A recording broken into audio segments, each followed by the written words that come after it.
Baiklah, untuk sebelum memulai pelajaran hari ini, mari kita baca doa. Baca doa mulai. Baca doa selesai. Anak-anak, gimana kabarnya hari ini? Alhamdulillah sehat. Alhamdulillah. Ada yang nggak masuk? Ada Bu. Siapa? Anggi. Kenapa? Ada keterangan? Ada suratnya? Ada. Oh ya, nanti Itu dicatat di ya. laci Bu suratnya. Oh iya. Baik. Ada yang masih ingat pelajaran minggu lalu? Sombong. Kita Sombong. sombong. Oh ya. Ada yang masih ingat nggak sombong itu apa? Tingkah laku yang memuji, mengagungkan diri sendiri. Oh Bu. iya, benar. Selanjutnya, pada pertemuan kali ini kita akan melanjutkan pembelajaran tentang materi menjauhi sifat hasad.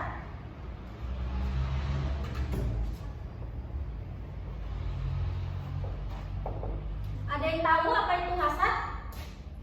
Iri dengki. Ya, benar. Hasad itu disebut juga dengan iri atau dengki. Ada yang tahu apa itu hasad, iri, dengki itu apa? Belum tahu Bu. Belum tahu? Iya.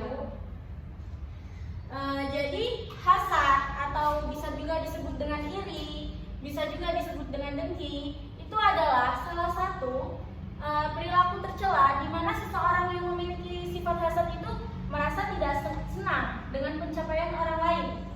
Semisal ada seseorang temannya itu mendapat ranking 1, dia tidak menyenanginya, dia merasa saya juga bisa ranking 1, dia tidak senang bahwa temannya itu ranking 1, seperti itu ya. Iya. Terus ada lagi temannya bisa membeli jam baru, dia tidak bisa. Lalu muncullah sifat hasad dalam dirinya, merasa iri, merasa dengki, temannya bisa membeli jam baru, sedangkan dia tidak. Begitu ya? Iya Bu. Untuk sifat hasad ini kadang seringkali dalam kehidupan nyata sering kita temui ya. Ibu nggak akan tanya apa pengalaman kalian dengan sifat hasad. Yang jelas kita pernah pastinya menemui seseorang yang memiliki sifat hasad ini, ya kan? Iya Bu, benar. Ya. Selanjutnya, bahaya dari sifat hasad. Ada yang tahu? Salah satu bahaya dari sifat hasad yaitu dapat menghapus kebaikan. Sifat hasad itu dapat menghapuskan kebaikan.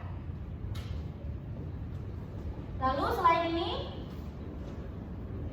apalagi bahaya sifat hasad? Sifat hasad itu dapat menjadikan seorang hamba itu menjadi berdosa. Benar. Karena sifat hasad ini adalah sifat yang dilarang oleh Allah. Sehingga apa yang kita lakukan ketika kita melakukan hal-hal yang dilarang oleh Allah, maka seseorang akan berdosa. Lalu selanjutnya, orang yang memiliki sifat hasad itu akan menjadi hilang kemuliaannya. Lalu kalau seseorang sudah hilang kemuliaan, itu nantinya dia akan Sia-sia. ya sia-sia. Dan mendapat dosa. Ya benar. Kalau sudah mendapat dosa, maka akhirnya akan berada di Masuk neraka. neraka. Ya benar. Nah, yang keempat itu melakukan hal yang sia-sia. Mirip seperti yang nomor 3 tadi, apapun kebaikan yang sudah dia lakukan, hal-hal baik yang dia lakukan, tapi dalam dirinya masih ada sifat hasad, maka itu akan sia-sia. Hilang. Kebaikannya akan hilang karena sifat hasadnya dia. Paham? Paham, Bu. Nah, selanjutnya itu cara menghindari sifat hasad. Ada yang tahu anak-anak? Cara menghindari sifat hasad? Bersikap realistis Bu. Ya. Realistis. Kenapa tuh realistis? Bersikap realistis untuk melihat kenyataan bahwa menerima diri sendiri gitu. Kalau menerima apa adanya. Oh ya, benar ya. Kita itu harus lebih menerima diri sendiri sesuai dengan kemampuan kita. contohnya teman kita punya HP baru, kita merasa iri nih, pengen, kita harus sadar diri, kita harus realistis. Kalau kita ingin HP baru, ya kita cari uang untuk beli HP baru. Jangan cuma iri saja. Begitu ya? Iya, Bu. Selanjutnya, cara menghindari sifat hasad itu adalah sadar bahwa sifat hasad ini itu adalah berdosa.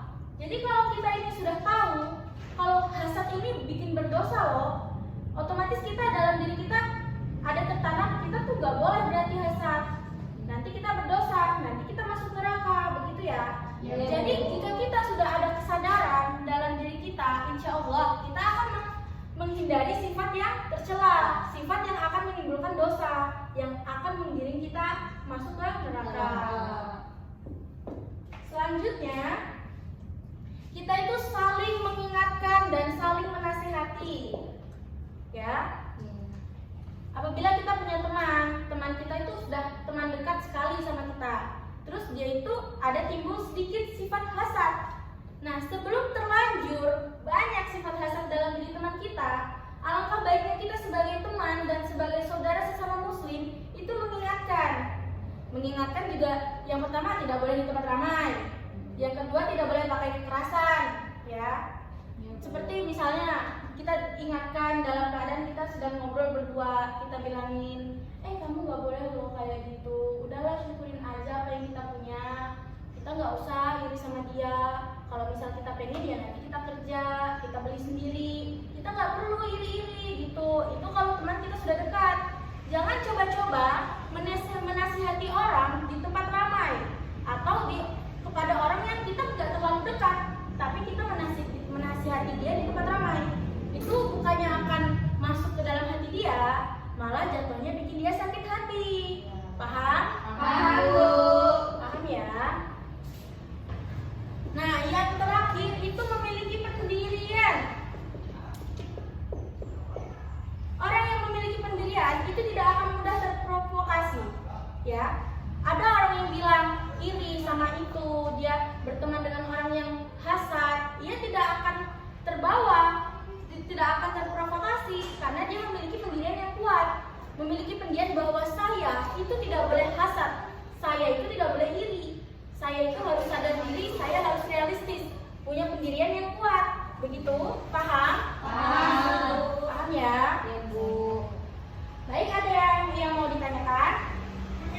Cukup, Bu. Baik, jika tidak ada yang mau ditanyakan, sekarang Ibu akan mengadakan kuis.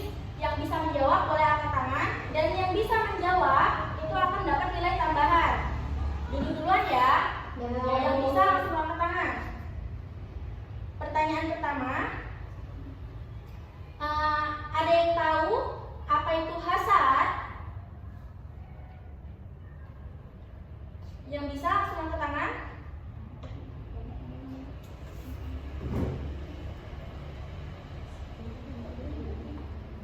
Bu, Ya boleh, Deli. saat itu kayak sama aja kayak iri atau dengki, kayak nggak suka sama apa yang didapetin sama orang. Ya Nggak benar. bersyukur. Ya, nilai ya untuk Deli. Ya, Bu, makasih. Untuk teman-teman lain jangan mau kalah. Ini kalau bisa jawab nanti dapat nilai. Oke? Oke. Soal selanjutnya, ada yang bisa menyebutkan bahaya-bahaya dari sifat hasad? Bu. Baik, Betria boleh? Oke, bahaya dari sifat hasad itu yang pertama akan menghanguskan kebaikan. Ya. Lalu yang kedua itu dia akan masuk neraka, Bu. Ya. Yang ketiga itu hilang kemuliaan karena dia melakukan hal yang sia-sia. Ya. Baik, pintar ya. Nilai ya. Makasih, Bu. Selanjutnya pertanyaan terakhir, siapa cepat dia dapat ya? Yang bisa langsung angkat tangan. Siapa yang bisa menyebutkan cara menghindari sifat hasad? Angkat tangan. Saya, Bu. Ya, Yola. Caranya yaitu menanamkan kesadaran bahwa sifat dengki itu akan membuat seseorang menderita batin.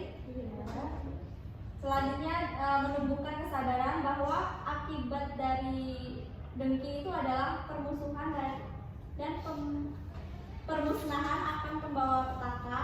Ya. Dan kita saling mengingatkan dan saling menasehati serta bersikap realistis. Ya, bener ya, pinter Yola. Iya. Alhamdulillah ya untuk Yola. Ya, Bu. Udah, kuisnya sudah berakhir. Selamat yang dapat nilai tambahan.